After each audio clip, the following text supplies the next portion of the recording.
Hi, this is Violette Haldane, and today we are doing our session on understanding how government works. Our guest today is Senator Doug McCrory, and Chris Ann folks will be doing the interview again. This session came about as we were in the community. We realized that members of our community did not understand how government works. So this is an education series where we are talking with people from various branches of the government for them to explain what they do and for us to learn more. As I said today, our guest is going to be Senator Doug McCrory and Chris Ann. I'm going to hand it over to you for the introductions, and thank you. Hello, my name is Chris Ann Folks, and I am a high school student at Suffield High School. And you're a state representative, and you are also the senator of Hartford. So I want to ask you, how do you balance the two? How are they different? Okay, so I used to be a state representative, and I did that for 12 years. I used to represent North Hartford, Blue Hills area. Then I eventually ran for the Senate office 3 years ago in a special election. And now I'm the state senator, and I represent Hartford, Bloomfield, and Windsor. And you asked me how do I balance the two. I'm thinking you believe how I balance the two as being a state senator, and also with my other job, my I quote called my real job, which I'm an educator. I balance it pretty well because one of the laws we have in the state of Kent is our employers have to provide us opportunities to go serve while we're serving at the Capitol. So I get a chance to go away, and I make up my time doing when I'm not in session. So it's a really tough balance, but it works out very well because I'm currently the chair of Education Committee as an educator. So it kind of falls in line for what I do, what I know, what I'm good at. So it's a pretty good balance. Okay, and so you said you were a state representative for 12 years? Mm-hmm. Okay. How did you become a state representative? How long did it take? Oh, good question. So why I became a state representative and how long it took. So I never really thought about running for office as a kid, as a young person growing up. I knew once I turned 18, I knew I had a responsibility to vote. And I did that. My parents taught me that. I learned the things that our people came through to get the right to vote. So I did that all my life. Fast forward, when I became an educator, one of my friends and I wanted to start a school, a charter school back then for young men, specifically young men. We want to do something different. We believe in single gender education, like Feldman College and Morehouse College. So we wanted to do that on the elementary or middle school level. We did. It was extremely successful. Our young men were doing so well, but yet the state of Connecticut wouldn't give us a charter to open up our own school. And we tried for 3 consecutive years, and they kept telling us no. And I went up to the Capitol for my first time as a young person, a young adult, to learn the system, how this thing worked, this educational thing worked. And I was told by someone, I'm not going to tell the name, that they knew what we were doing. They knew that we were being successful for our young men, but they knew that the state would not support it. So then I realized that, hey, this educational thing, among other things, is political. And if I want to change the system, I had to be part of the system. So therefore, I decided to run for office. And I ran for office. I ran against an incumbent that was been there for like 16, 18 years. But because of the fact that I taught in the same community that I lived in, and I lived there all my life, and my parents lived there, when I ran for office, I knocked on every door, and everyone told me they'll vote for me because they either knew me, they knew my parents, or I had their children their children in my classroom, and I was successful at winning the election. I've been there ever since. Okay. So you're the senator now. How long have you been the senator? Good question. How was that? How did the election process go? Did you always want to become the senator? So after being in the House about 12 years, I think I was doing a pretty good job. The senator before me, you might know his name. He's pretty big because he was there for such a long time. Senator Eric Coleman went on and became a judge. So the seat opened up. It was an open seat. So your natural progression when you're elected official, you start out in the House, and the next logical move is to go for the seat. It was a special election because he left in the middle of the year, and I had like 10 days to raise the money and run, and I raised the money and I ran and I won that election, and now I serve not just Hartford, I serve Bloomfield and Windsor also. So I have a lot more territory, up to about 60,000 people that I represent. So how has being the senator so far been for you? I really, really enjoy it. Previously, when I was a state rep, I didn't chair a committee. I wasn't the head of committee. I was on other committees. But once I became a senator, I had an opportunity to actually lead and chair a committee. And the education committee was the committee I really wanted, because I believe education is the most important thing that we can do in our state and do in our country. So when the opportunity presented itself, I took advantage of it, and I'm chairing that committee. Okay, so correct me if I'm wrong. You said that you're the state representative in Hartford, Bloomfield, and Windsor. I was state rep. Just when I was a state rep, I only represented Hartford. So when you're a state rep, the area of representation is kind of smaller. You can represent up to about 25,000 people. So that was just the north end of Hartford. But then when I became a senator, your reach is much further. So now I represent not just North Hartford, but I also represent Bloomfield and Windsor as a senator. Okay, so you're the senator of Hartford, Bloomfield, and Windsor. And Windsor. So do you play a different role? I know you're the senator, but like the responsibilities, are they different in each area? Yes and no. So the responsibility is to, one of the biggest responsibility is for, whether you're in the House or the Senate, is to set good policy for the entire state, right? So that doesn't change.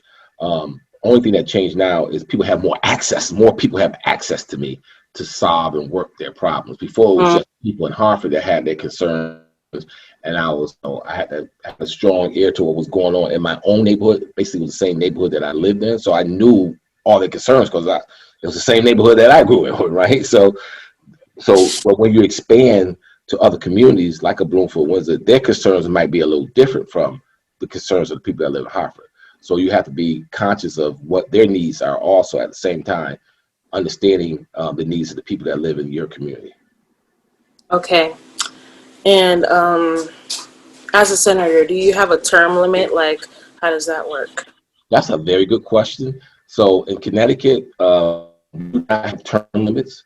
So a person can continue to run and run and run. But a term is only 2 years. So we have to run for office every 2 years, whether you're in the House or you're in the Senate.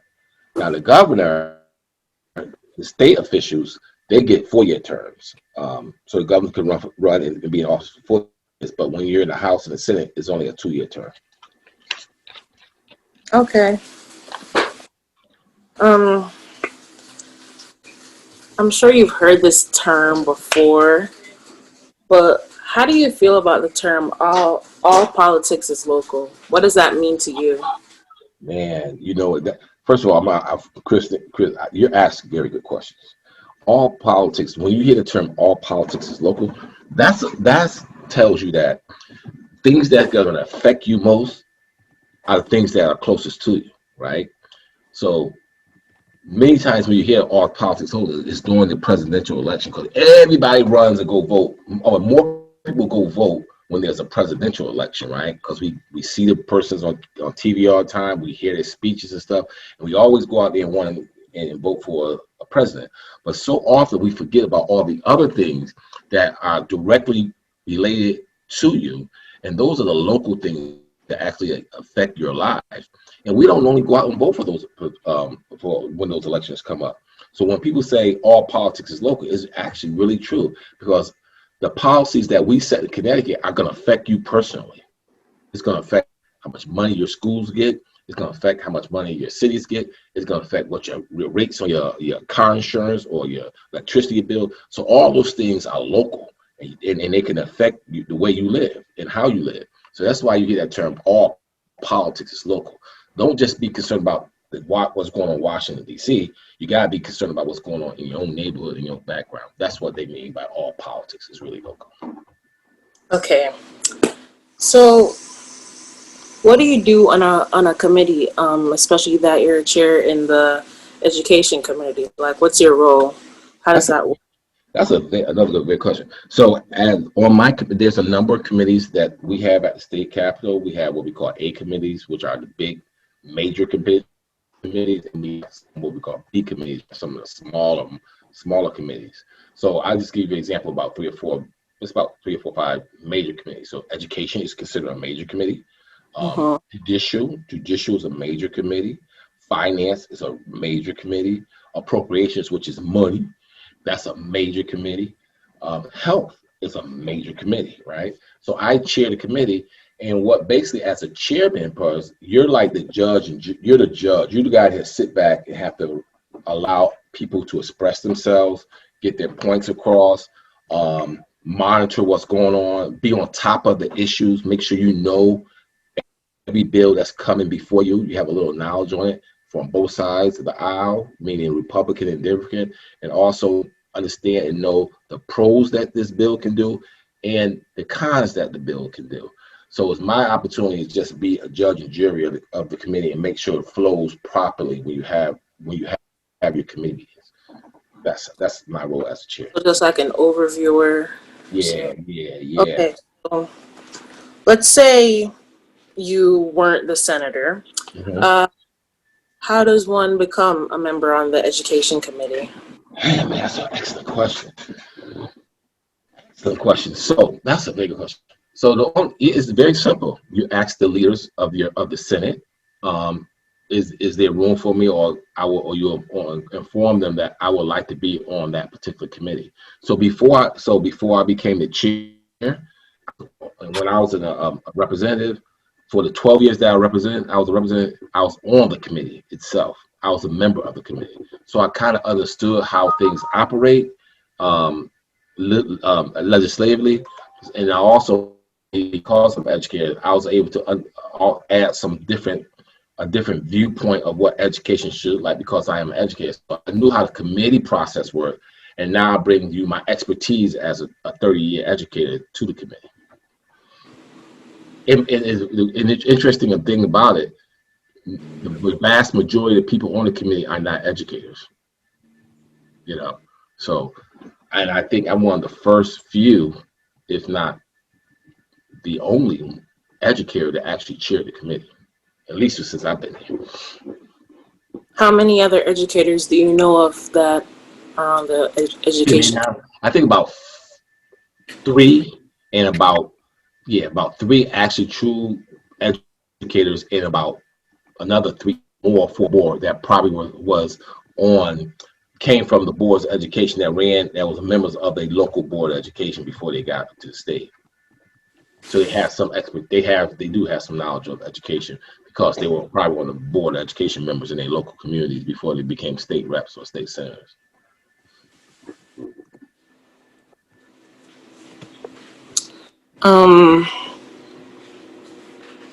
Do you think that the education committee would be like better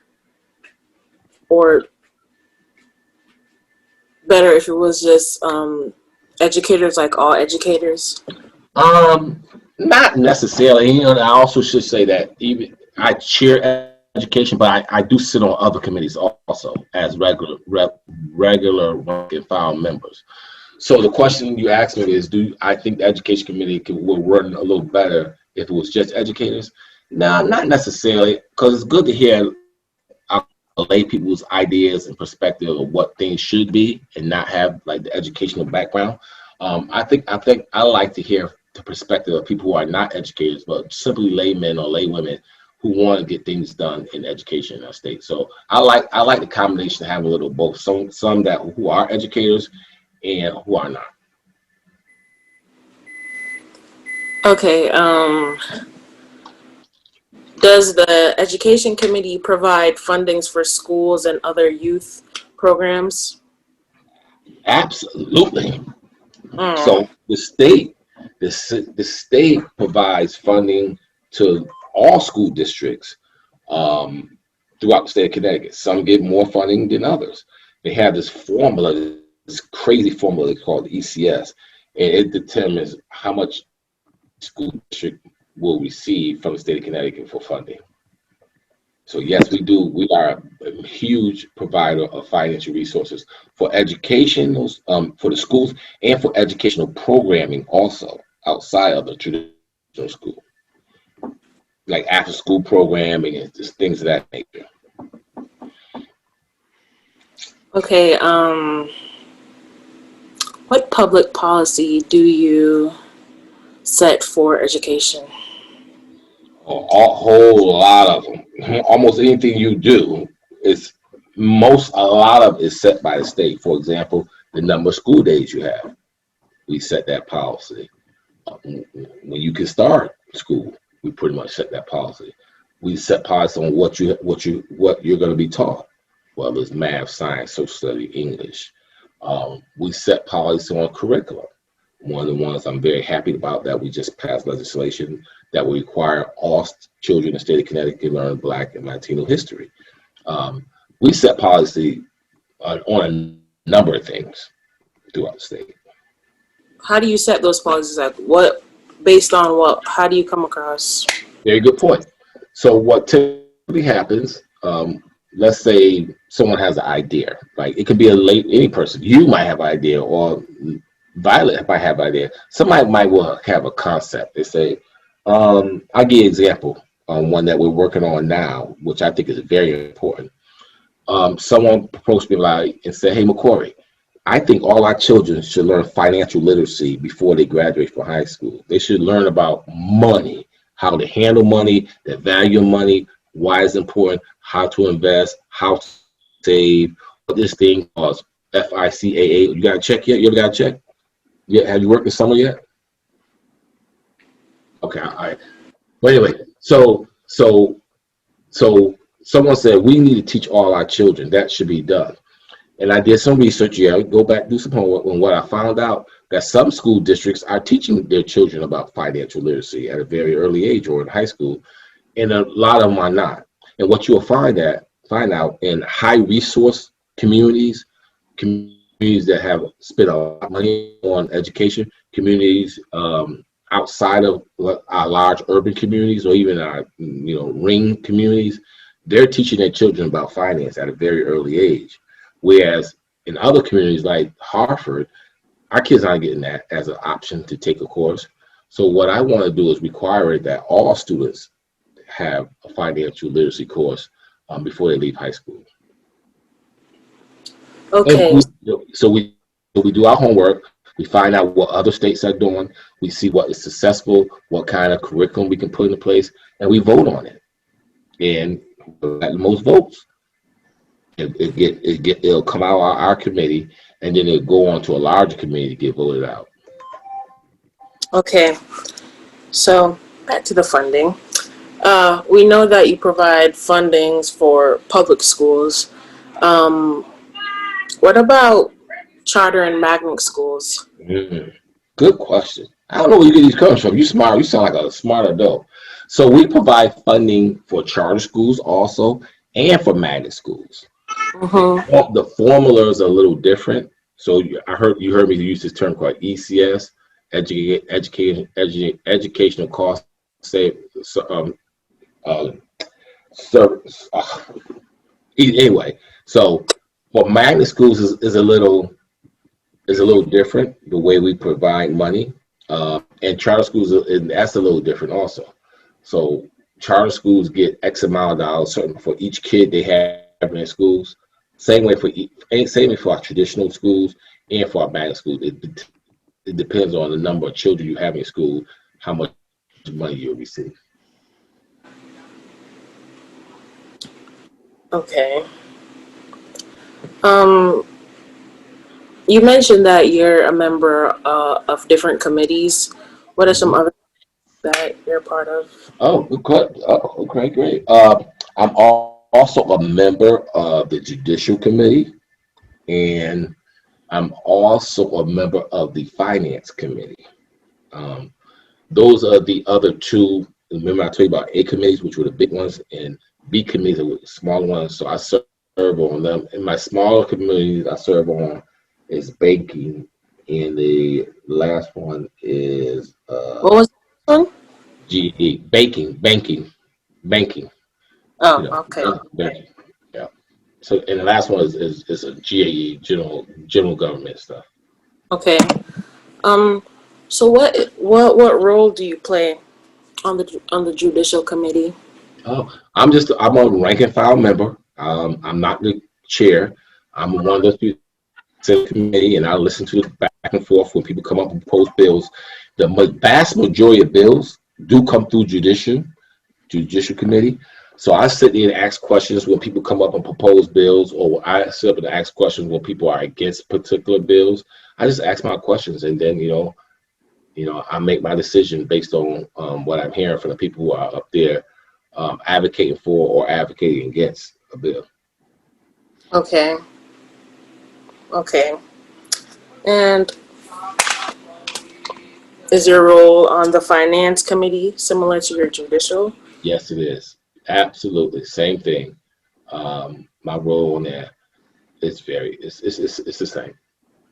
So what exactly do you do besides asking questions, or what does a typical day in a meeting look like for Good question. So a typical meeting will go something like this. We can have what we call a public hearing, and when we have a public hearing, there might be a bill out there. Let's go back to what we talked about, financial literacy, making sure every kid, takes a financial literacy. So what we do, typically we have a public hearing. That means everybody in the state of Connecticut, anybody can come up there and express their opinions about the bill, right? They get up, they get 3 minutes. They get 3 minutes only, because we ain't gonna sit there and let you talk all day. You get 3 minutes to come up there and express your concerns about any piece of legislation that we're attempting to do. So that will be the public hearing. Then when we go into a committee meeting, and all these things are open to the public. During the committee meeting, it's just the people on the committee that discuss the bill and determine whether we're gonna vote for it or vote against it or add something to it or take something away from the bill. okay. And sometimes these meetings can go on to wee hours of the morning. They can go on 10, 11 hours of so many people coming up. When you hear something that's very controversial, you'll have people, 300-400 people coming up to speak on a bill. Remember, they all get 3 minutes, right? So you can be in there for a long time, right? And this has happened plenty of times since I've been there. Okay.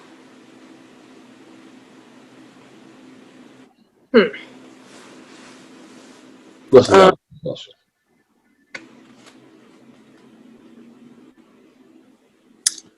So you say you guys do provide funds for schools and other youth programs. What kind of funds do you guys provide? So what kind of program we do? So besides your traditional go to school education from 8 o'clock to 3 o'clock, we provide funding for after school programs. We provide funding for early childhood programs. We provide funding so that students have an opportunity to go on field trips and things of that nature. We provide funding for almost anything that educationally that's related. For breakfast, we make sure you have money for food, transportation. We provide funding for the buses to pick you up back and forth, and a lot of the funding we would go to pays the salaries of teachers. Okay. So if I formed an organization and I wanted to receive fundings, how would I go about that? Well, if you want to get it from me, you'll call me up or send me an email and say, hey, Senator McCrory, I got this idea, I got this plan, I want to do something, whatever it is, XYZ. I want to start a devil duck club, or I don't know, whatever it is. You will send me a proposal or idea, then I'll take that. I'll probably ask you a couple of questions. How long you going to do it? Where you going to do it? What you want to do with it? What's your goals? What's your objectives? And then I'll take that to my colleague and say, hey, let's fund this program. Let's put some money for this behind this program, so this person will have opportunity to do the great things they say they're going to do on paper. Okay. What requirements would I need to meet? Have you ever denied fundings? Yes. Well, yeah. Okay. Most people Why? get denied. What requirements did they not meet? Well, sometimes it's not that they didn't meet the requirements. It's just there was so many programs you had to choose the one you think that will best serve the people in your community. So you might come up with a program. 10 other people might come up with a whole totally different program, and then we'll decide which one we think is most important and what's needed for that community at the time. That's how it normally works. So there's a lot of people get told no, but there are a lot of people that get told yes too. Okay, but so how do you and your team that determine like what's more important? Because what's important to someone else cannot be important to me. You will have to, you had a program, you will have to convince me that your program is more important than anybody else's program, and you will have to convince me how it will serve the people, you yourself, and the people in my district, right? So you just have to convince me that this program is the best program because it's going to do X, Y, Z for the people that live in your district, right? And if you can convince me that you got the best program, then I'm gonna do everything possible to make sure it's funded. Okay. And then also what people do, and if you can't convince me, and I'm saying this is not just on education but on other committees, what we'll do is they hire a lobbyist. You ever heard that term, lobbyist? Yeah. Well, anyway, a lobbyist is someone that will come and do the convincing for you, right? So maybe you don't have time to come up to the state capitol and knock on my door or set a meeting up because you got to go to school or you got to go to work. So what people do is hire a lobbyist, and a lobbyist will sit there and they the one will knock on my door and present your program to me and tell you, hey, this is a very good program. You should support it. Okay. Well, thanks for taking the time to explain to me how your job works. Let me tell you, Chris, and I've been interviewed on a number of occasions, and I'm not saying this because you're young and you reached out to me. You have asked some of the best questions and some of the very important questions that will teach people how government actually works. I honestly, those were some very good questions, and I hope I gave you answers that are satisfying. I mean, only thing else you can ask me is how a bill becomes a law, right? Like how does it go through the process? I can give you the 30-second quick thing. So what happens is, like you said, let's go back to the financial one. Like you want to teach everybody financial literacy. So that concept is put before our committee, education committee, and we vote yay or nay. And what happens is, let's say everyone votes yes.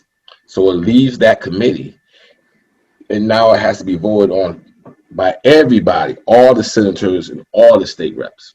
So first thing is a Senate bill, and it start in the Senate, and if it passes the Senate, it has to get past the House of Representatives.